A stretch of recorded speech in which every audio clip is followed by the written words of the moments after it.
Assalamualaikum warahmatullahi wabarakatuh. Selamat pagi dan salam sejahtera untuk kita semua. Perkenalkan, nama saya Hartanti, dosen jurusan Teknologi Laboratorium Medis Poltekkes Kemenkes Tanjung Karang.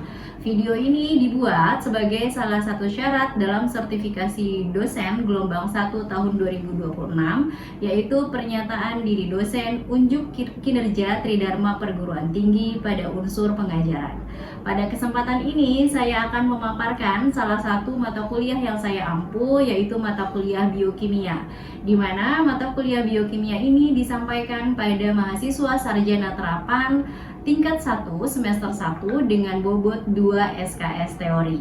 Mata kuliah ini membahas mengenai dasar-dasar biokimia, meliputi struktur, fungsi, dan metabolisme biomolekul seperti karbohidrat, protein, dan lipid, serta di dalamnya juga dipelajari mengenai enzim dan kinetikanya. Dibahas juga mengenai vitamin dan mineral esensial serta trace elemen dalam menjaga homeostasis dan mendukung berbagai proses biologis.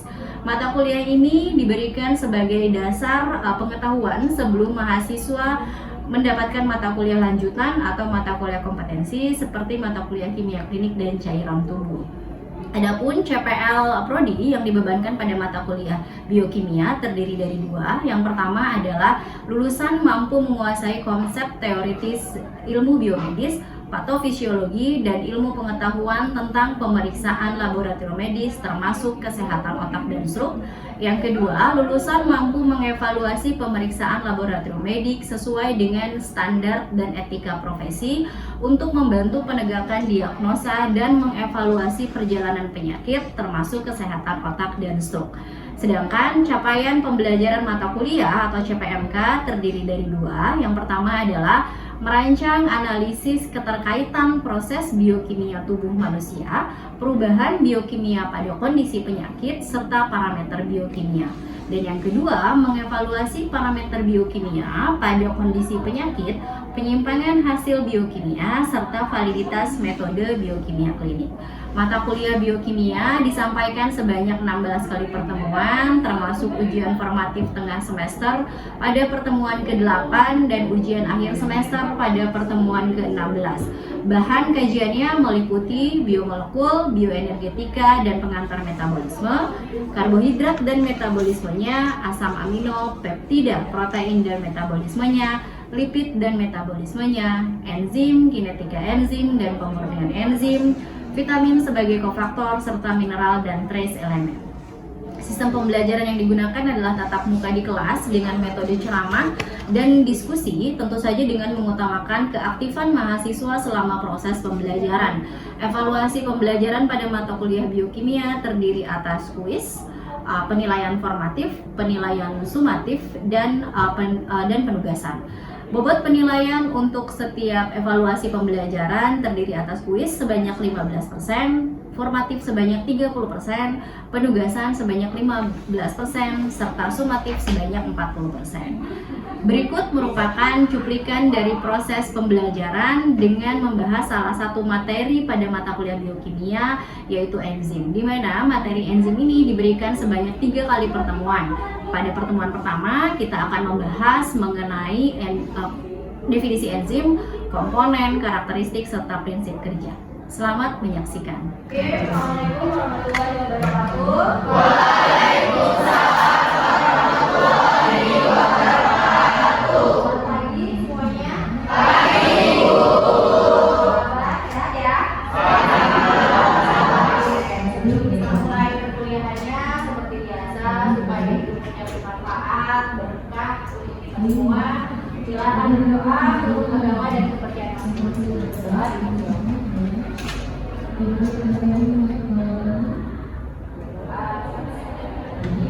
Sudah sarapan? Sudah. Siapa yang belum sarapan? Belum, berarti harus menang kuis biar dapat makanan, ya. Oke, dan sarapannya nasi? Nasi kok apa ada lauknya? Oke, kalian pernah nggak sih punya nasinya aja, tiba-tiba rasanya jadi manis ketika sudah dipunya? Nah, kira-kira kenapa mau berubah jadi manis? Ada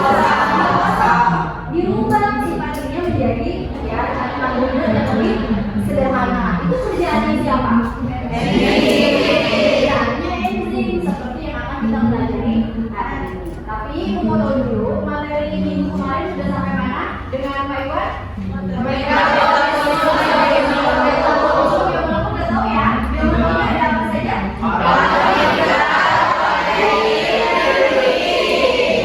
Sudah siap ujian berarti ya.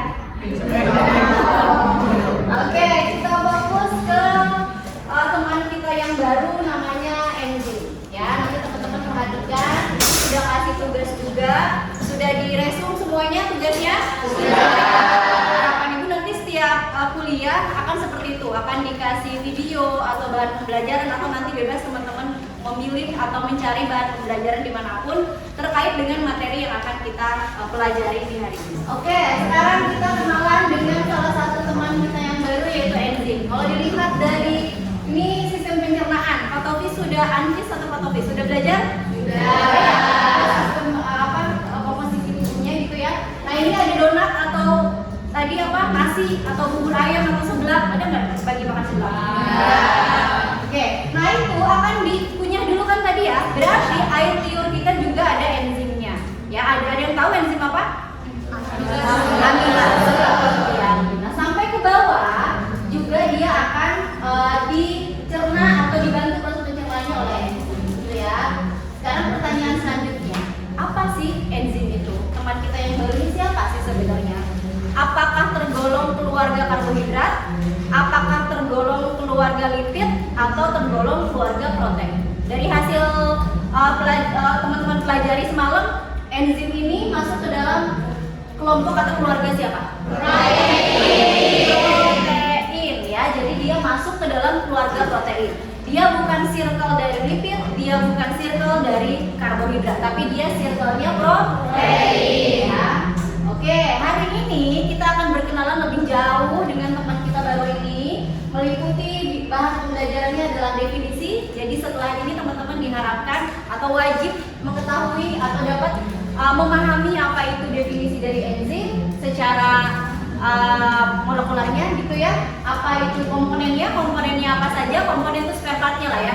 Kalau kita tubuh ada tangan, ada kaki, ada kepala dan lain sebagainya. Enzim juga sama, punya komponen. Ada karakteristik atau sifat enzim. Setiap makhluk punya sifat-sifatnya. Kalian juga ada yang ceria, ada yang introvert dan lain-lain. Nah, enzim juga sama punya karakteristik. Dan karena dia sifatnya pekerja, ya dia kan membantu ya di dalam tubuh kita ya, maka punya prinsip kerja. Prinsip kerjanya seperti apa nanti kita akan pelajari. Jadi dari 1 sampai 4 kita akan pelajari di hari ini. Materi enzim kalau sesuai RPS ada 3 kali pertemuan. Ya, ini pertemuan pertama, jadi kita masih akan berkenalan dengan si komponen-komponen sederhana ini, gitu ya, paham ya? Oke, bisa dilanjut? Bisa. Oke, nah tadi ada yang naik gokar, Grab bike atau Gojek, kamu naik dari rumahnya di mana? Di belakang naik Gojek, nggak jalan, waktu pasti ada di kosan ya. Kira-kira kalau nggak pakai Gojek, nyampe nggak ke kampus? Nyampe, tapi apa? Lama, ya nggak? Kalau naik Gojek waktunya lebih cepat. Kalau jalan kaki 3 hari, naik Gojek bisa 1 jam atau setengah jam gitu ya. Berarti Gojek itu fungsinya mempercepat langkah kita sampai ke tujuan. Pertanyaan yang kedua, apakah abang Gojek dan motornya ikut ke kelas ini? Dia hanya mengantarkan sampai depan, gitu ya. Turun, kalian yang ke kelas, kalian yang belajar, abang Gojeknya nyari penumpang lain, gitu ya. Nah, itu sebenarnya kalau kita teliti adalah enzim seperti itu cara kerjanya. Jadi dia itu kan tadi keluarga protein ya, keluarga protein yang bertindak seperti alat bantu saja. Kalau tadi motor Gojek hanya mempercepat langkah kita sampai ke kampus ini. Abang Gojeknya motornya pergi lagi untuk mencari penumpang dan seterusnya seperti itu. Ya, jadi dia hanya alat bantu dalam tubuh untuk apa? Mempercepat reaksi kimia. Dalam tubuh kita ada reaksi-reaksi ya. Ya, makanya kalau demam, suka panas dan lain sebagainya, nah itu ada reaksi kimianya. Ya, tapi catatannya si enzim ini tanpa ikut habis dalam prosesnya.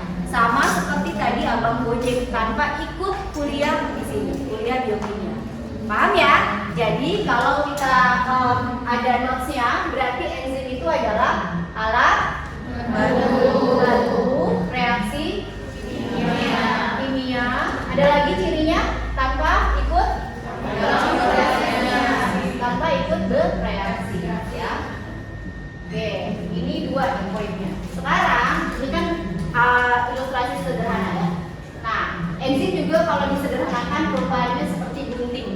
dalam tubuh. Tahu gunting ya?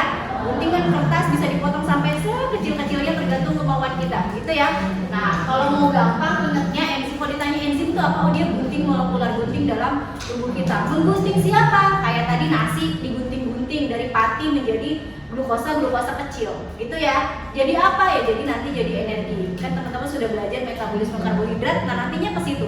Metabolisme karbohidrat, metabolisme protein dan kawan-kawannya dibantu oleh enzim. Ya. Nah, ini ya, dia membutuhkan nanti ya ada namanya substrat, bekerjanya spesifik. Kalau ojek ya rutenya pasti gitu ya. Nah, yang terakhir adalah dia siap dipakai lagi atau tidak habis dan dapat digunakan kembali. Ya, kalau mau ciri-cirinya berarti mempercepat reaksi, kerja yang spesifik dan recycle dapat digunakan kembali. Paham ya? Oke, ini berkenalan sedikit. Nah, ini secara bahasa biokimianya, ya. Suatu enzim atau molekul yang bekerja sebagai katalis. Ada di yang tugasnya ada yang namanya biokatalisator, ada yang nemu? Ada yang nemu ya? Biokatalisator. Nah, biokatalisator kenapa bio ya? Karena biologi. Katalis yang mempercepat. Katalis itu di reaksi kimia untuk mempercepat reaksi. Maka si enzim tugasnya sebagai biokatalisator. Pada organisme hidup membantu mempercepat reaksi. Jadi tadi definisi enzim apa secara singkat? Membantu reaksi. Sebagai bio apa? Katalisator. Ya, ini tiga dia secara sederhana menggambarkan enzim. Ya, sekarang komponennya ya sama seperti kita punya komponen tubuh gitu ya. Kalau mata kuliahnya apa? Anatomi fisiologi ya. Nah, di enzim juga punya komponen ya. Yang pertama ada sisi aktif enzim, ada substrat, ada kofaktor dan ada koenzim. Ya, ada yang menemukan di resumnya apa itu sisi aktif? Boleh tunjuk tangan? Apa? Lalalala? Iya, apa? Bagian protein tubuh enzim bersifat labil atau sensitif. Oke, itu sisi aktif. Ada lagi? Bagian dari protein yang labil gitu ya, sensitif terhadap tubuh. Ada lagi kata kunci yang paling pas tentang sisi aktif? Apa Kiki? Bagian spesifik pada enzim termasuk yang berkandungan enzim. Oke, bagian dari enzim tadi kata Lala dan spesifiknya adalah tempat substrat berikatan. Ingat ya, tadi enzim hanya membantu. Dia berikatan dengan yang namanya substrat menjadi produk. Substratnya apa? Kalau tadi dari rumah kita naik Gojek ya substratnya kita sendiri. Setelah diantar ke sini menjadi produk-produknya apa? Menjadi mahasiswa. Itu ya. Jadi ada perubahan, tapi enzimnya ya sudah hanya jadi enzim biasa. Nah, di enzim ada yang namanya sisi aktif enzim, bagian substrat berikatan ya. Nah, substrat sendiri tadi kan ada substrat berikatan. Nah, substrat itu apa? Substrat sendiri apa? Ada yang sudah mencari? Harusnya udah ya. Ada di resumnya molekul target atau molekul yang akan dirubah dalam proses reaksi biokimia. Kalau tadi glukosa bisa jadi substrat. Kalau jadi dalam metabolisme karbohidrat ya substratnya salah satunya adalah glukosa, gitu ya.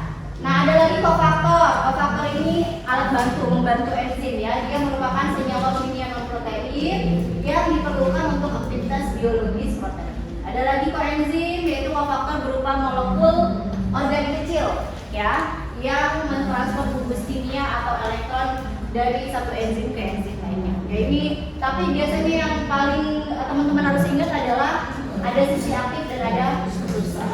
Ya, nah ini lebih detailnya.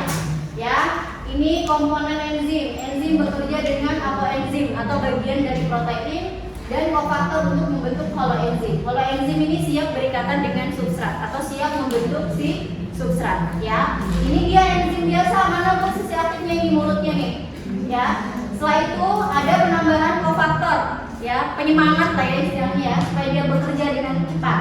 Setelah itu kofaktor akan nempel, ya, kemudian akan terbentuk holoenzim atau enzim aktif yang siap menerima si substrat. Substrat berikatan, kemudian substrat yang orange ini akan berubah menjadi produk. Produknya tidak sama, misalnya bisa merah, bisa ungu dan lain sebagainya. Ya, ini jadi urut-urutannya atau komponen enzimnya. Paham ya? Berarti kalau sudah siap mengikat substrat namanya namanya holoenzim. Ya, kalau apoenzim dia masih kosongan kayak gini, masih belum nempel kofaktornya. Nah ini contohnya. Ada tahu nggak ini game apa? Udah nggak zaman ya kalian ya? Tahu Pac-Man nggak? Tahu tapi nggak semua tahu ya. Zaman dulu kalau ini. Nah ini ya contohnya nih game ini. Bisa dari game juga kita bisa belajar. Nah ini contohnya enzimnya, sisi aktif tadi yang lala bilang kan nah ini mulutnya. Ya, substratnya dia akan datang. Kalau teman-teman lihat dan ketahui apakah bentuk substratnya sama dengan bentuk mulut? Kalau mulut kira-kira berikatan nggak? Enggak ya. Kalau panjang kira-kira pas nggak? Enggak. Maka berarti enzim itu akan mengikat substrat yang spesifik yang sesuai dengan sisi aktifnya. Nanti ada lagi prinsip kerjanya. Ya, jadi kalau ditanya enzim ya seperti ini. Ada enzim utuh, ada sisi aktif, baru nanti substrat datang, berikatan, klop gitu ya.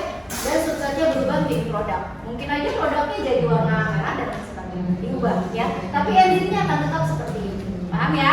Ya, makanya enzim tidak ikut bereaksi. Nah ini karakteristik atau sifat-sifat enzim. Kalau dari tadi pemaparan ibu ada yang bisa, oh enzim tuh begini sifatnya, oh enzim tuh begini sifatnya. Ada yang sudah bisa menganalisa atau sudah bisa menyimpulkan? Ayo.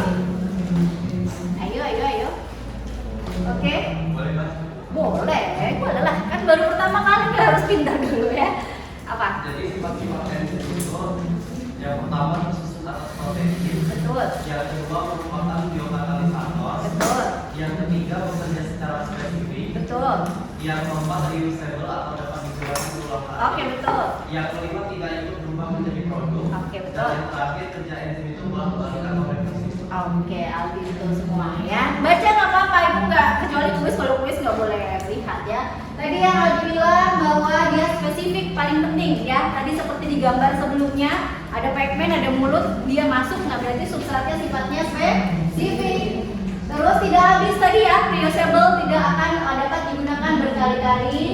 Terus, nah kerjanya dia dipengaruhi oleh suhu dan pH. Hal-hal yang akan mempengaruhi kerja enzim kita akan pelajari minggu depan. Di minggu ini hanya perkenalan saja. Tak kenal maka tak sayang ya. Kalau nggak kenal kalian ngapain belajar enzim gitu ya. Maka ini dipengaruhi oleh suhu dan pH, kita akan belajar minggu depan. Dan dapat dihambat sama seperti kita suka ada hambatan gitu ya. Enzim pun bekerja dapat dihambat oleh yang namanya inhibitor. Ini pun akan kita pelajari minggu depan ya. Dan yang ini, sekuat-kuatnya orang, sekuat-kuatnya manusia, atau secanggih-canggihnya teknologi butuh bantuan. Enzim pun sama, butuh bantuan yang namanya kofaktor atau enzim dalam menjalankan tugas. Ya, tapi intinya kalau dibilang apa sih yang kalian tahu tentang enzim atau karakteristiknya? Tadi yang kalian bilang, reusable, apalagi spesifik, tidak habis, bolak-balik dan lain sebagainya. Biokatalisator. Paham ya? Oke. Kira-kira penting banget nggak ada enzim dalam tubuh kita? Apakah kita sudah bersyukur punya enzim dalam tubuh kita? Bersyukur. Kalau nggak punya enzim, jalannya bisa berapa ya nggak bisa jalan karena reaksinya akan sangat lambat. Ya, enzim itu adanya sedikit, dia hanya butuh sedikit, tapi dia bisa mempercepat reaksi. Itulah yang dinamakan efisien. Dia sedikit aja konsentrasinya, langsung bisa bikin reaksi jadi on dan cepat bolak-balik gitu ya. Maka itu yang dinamakan enzim sifatnya efisien. Ya, kalau analogi singkatnya, enzim itu tadi seperti alat kerja yang spesifik. Dia cepat, bisa dipakai berulang-ulang, tetapi bisa rusak juga kalau kondisinya tidak memungkinkan. Contohnya apa? Pada suhu yang tinggi, pada pH yang tidak sesuai, sama lah kayak kalian. Hatinya bisa rusak ya. Kalau ditinggal siapa? Kalau ditinggal sama seseorang, gitu ya. Nah itu, jadi ini adalah analogi singkat enzim. Ya. Nah, sekarang kita akan lebih rumit sedikit prinsip kerja dari si enzim. Ya, enzim tadi alat bantu sehingga dia harus bekerja, gitu ya. Tapi prinsipnya seperti apa? Ada dua pendekatan. Ada yang namanya lock and key, ada induce fit. Ya, lock and key itu apa sih? Lock itu apa? Kunci dan gembok. Kalian ada kosan, kalau yang di kosan atau rumah, kuncinya spesifik nggak? Bisa nggak dipakai untuk buka kunci kamar temennya? Nggak bisa ya. Itu berarti dia harus sesuai lock and key. Nah itu juga prinsip kerja enzim. Artinya spesifik, hanya substrat yang sudah cocok dengan dia. Walaupun ada kunci yang mirip tapi bentuk geriginya beda, ya dia nggak akan bisa ngebuka. Itu ya. Nah ini substrat atau molekul kecil dan tertutup, lihat ya, sama ya bentuknya, kemudian berikatan, ya setelah itu baru jadi produknya onigiri ini, ya. Jadi dia bentuk sisi aktifnya tetap atau kaku. Yang kedua ada yang namanya induced fit. Sisi aktifnya dia fleksibel, tidak sekaku ini. Kalau ini harus sesuai ya. Kalau ini dia bisa menyesuaikan dengan bentuk substrat. Ya, kalau dia tadinya begini, ketika substratnya masuk atau nempel, maka dia akan berubah. Ya, lebih fleksibel. Kemudian akan timbul produk dilepaskan. Gitu ya. Oke, berarti tadi kalau dari sini ya, yang paling sesuai dengan cerita kita di awal apa? Industri atau lock and key? Yang paling famous atau yang paling ini adalah lock and key, gitu ya. Nah ini prinsip kerja dari si enzim. Nah ini how enzyme work. Nah ini ada kunci ya. Nah ininya akan beda nih gerigi-geriginya. Ketika misalnya dia nempel, maka dia akan nempel di sini, kemudian akan membuka kunci. Nah ini kalau ini induced fit, dia lebih fleksibel, substratnya bisa dua juga gitu ya, bisa menyesuaikan bentuk substrat. Nah teman-teman lihat yang warna ini non substrat. Non substrat walaupun dia bentuknya sama, maka ketika dia yang namanya inhibitor tadi masih bisa berikatan, sehingga substratnya apa kalau ada inhibitor? Substratnya tidak akan berikatan, maka kerjaan enzimnya terhambat. Yaitu yang namanya inhibitor atau non substrat. Kalau bukan inhibitor, misalnya ini nggak cocok juga nggak akan diambil sama si enzim, nggak akan mendekat, nggak akan berikatan. Yaitu yang namanya prinsip kerja enzim. Atau secara simpel nih kalau di ujian nanti ada E itu untuk enzim, S ini untuk apa? Substrat. Kemudian terbentuk kompleks enzim substrat. Kemudian terbentuk kompleks enzim dan produk. Kemudian produknya dilepas, maka enzim bisa balik lagi ke situ. Tadi yang namanya reversibel nih, bolak-balik yang tadi aku bilang. Ya, jadi si enzimnya sampai akhir dia nggak berubah. Tapi kalau S-nya dia berubah menjadi free. Paham ya? Berarti betul sekali yang tadi disampaikan di awal bahwa enzim tidak berubah selama proses reaksi. Dia hanya membantu mempercepat reaksi saja. Sampai sini ada yang ditanyakan kira-kira? Boleh bertanya? Ada? Apa Kiki? Bertanya, kalau misalkan ada orang yang kalau enzim kan mempercepat suatu reaksi kan. Kalau misal ada orang yang gerakannya lambat, itu apakah dia itu kekurangan enzim atau itu memang terkait kognitif saja? Kurang enzim. Kalau itu udah bisa ini, kalau kurang enzim nggak bisa disederhanakan gerakannya jadi langsung tidak itu kata kognitif. Contohnya kalau nggak ada enzim ini, ada nggak yang nggak bisa minum susu sapi? Ada yang suka buang air? Ada pernah dengar laktos intoleran? Ya, ada namanya laktosa. Keluarga karbohidrat kan? Nah dia orang-orang yang tidak bisa mencerna susu biasa, ya kalau susunya susu kedelai ya. Nah dia tidak punya enzim yang namanya laktase, sehingga si laktosanya tidak bisa digunting-gunting, tidak bisa dicerna. Akibatnya apa? Menyebabkan buang-buang air atau diare dan lain-lain. Itu ya contohnya kalau nggak ada enzim. Ada lagi? Aman ya? Sejauh ini kita sederhana dulu. Yang penting kan udah tahu definisinya, sudah tahu karakteristiknya, sudah tahu komponennya, dan sudah tahu prinsip kerjanya. Udah siap kuis dong? Nah, udah selesai deh. Kira-kira yang mana? Yang begini? Oke, ada yang ada. Kalau nggak apa-apa, yang penting tidak ngobrol ya. Kan perjanjiannya gitu. Ada yang masih bingung? Kayaknya lagi nih, Bi. Atau udah? Ini, Bi? Udah. Yang ini semua? Ya. 100 ini mas semua kuisnya. Karena tadi sudah diresum, Ibu minta 2 orang maju ke depan untuk menjelaskan kembali. Siapa? Selain dapat hadiah, dapat nilai plus juga. Ayo, Albi sama Naila. Udah duluan. Ayo, siapa duluan? Albi akan naik duluan. Boleh ke depan dong. Gantiin saya. Ke depan nih. Satu-satu. Ya maksudnya ngomongnya satu. Oke. Jadi definisi dari enzim adalah sebuah protein atau RNA yang mempercepat reaksi kimia dengan menurunkan energi aktivasinya. Terus kalau Jadi definisi, terus apa tadi?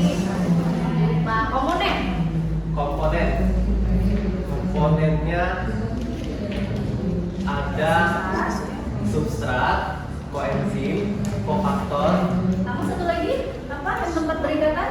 tempat berikatan sisi aktif. Sisi aktif. Ada lagi yang mau disampaikan? Yang ada tahu? Sifat, oke, sifatnya yang pertama dia merupakan protein, yang kedua dia bekerja secara spesifik, yang ketiga dia reversible atau berulang-ulang, yang bolak-balik maksudnya, yang keempat dia reusable yaitu berulang, yang kelima dihambat oleh inhibitor, dan yang terakhir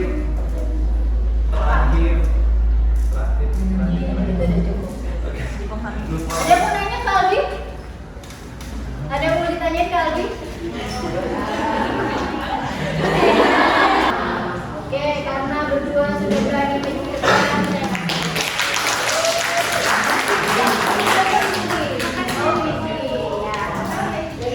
Nanti setiap akhir kuliah saya pasti selalu begitu. Jadi siapa yang berani ke depan, siapa yang menyimak udah pasti bisa.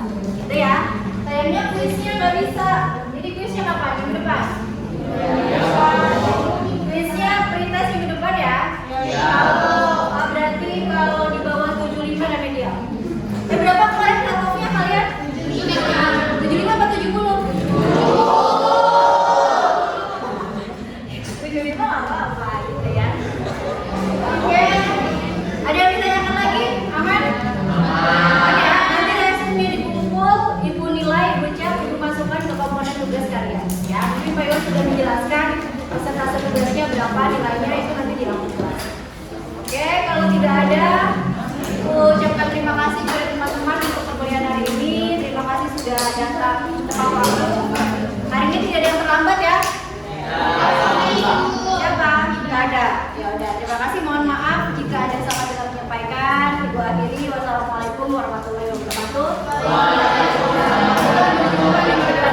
Demikian cuplikan unjuk kinerja saya pada unsur pengajaran, yaitu pada mata kuliah biokimia. Terima kasih saya ucapkan kepada seluruh jajaran pimpinan Poltekkes Kemenkes Tanjung Karang, rekan sejawat, rekan mahasiswa, serta seluruh pihak yang terlibat dalam pembuatan video ini. Terima kasih atas dukungan dan kerjasamanya. Saya akhiri. Wassalamualaikum warahmatullahi wabarakatuh.